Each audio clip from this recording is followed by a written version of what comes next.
Most people think an interrogation is a sprint. They think it's about a confession in the first hour. They're wrong. When you're dealing with a mastermind, it's a siege. It can go on for weeks. They will try to play mind games with you. They will try to read your eyes. But I'm the lead investigator, and I don't have emotions for them to read. I have the audit.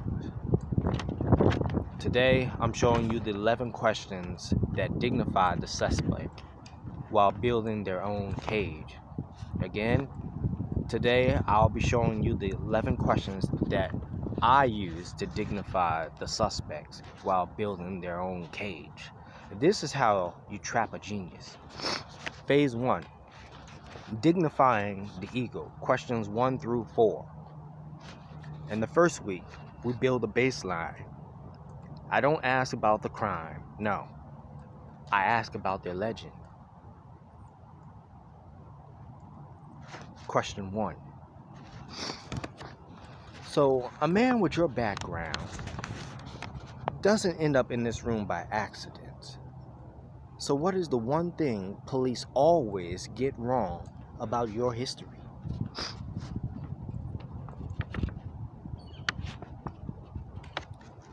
Question 2.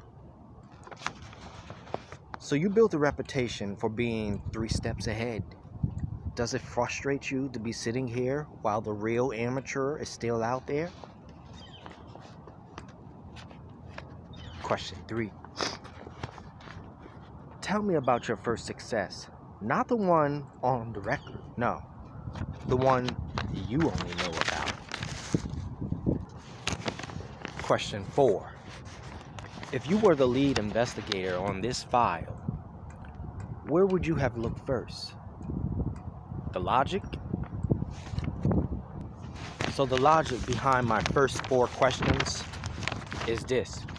I'm dignifying their intellect, and I'm making them feel like an equal while they are talking about their glory. I'm reading their eyes at the same time to see how they look when they tell the truth. I'm setting the truth scale for the war to come. Phase 2. The logical angle. Questions 5 through 8. By week 2, the pressure is on. They're tired. They're playing mind games. They think they're outsmarted the clock. Now, I pivot to the logistics. Question 5. So we looked at the receipts from that Tuesday you brought a pack of cigarettes. You don't smoke. Who were they for? Again, who were they for? Question 6. The car was facing north, but your story says you arrived from the south. Help me to understand the physics of that U-turn. Again, let me repeat the question. The car was facing north, but your story says you arrived from the south. Help me to understand the physics of that U-turn. Question 7.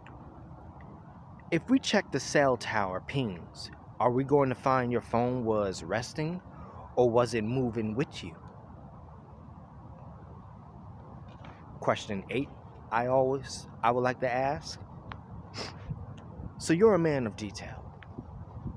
So why did you leave the one thing behind that links you to this room? The logic behind those questions, these are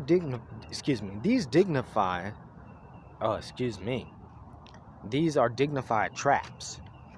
I'm not calling them a liar. No, not at all. I'm asking them to help me understand if it's a mind game. If it's a mind game, they have to invent a new lie to cover up the old one. The more they invent, the more they trip over their own lies and they audit. Phase 3.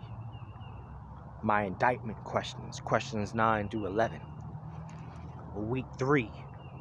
The suspect is trying to rattle me. They're making jokes. They're staring me down. I stay quiet. I let the silence do the work. Then I deliver the verdict.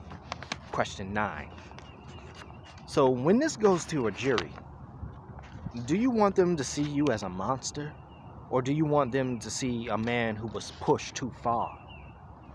Question 10.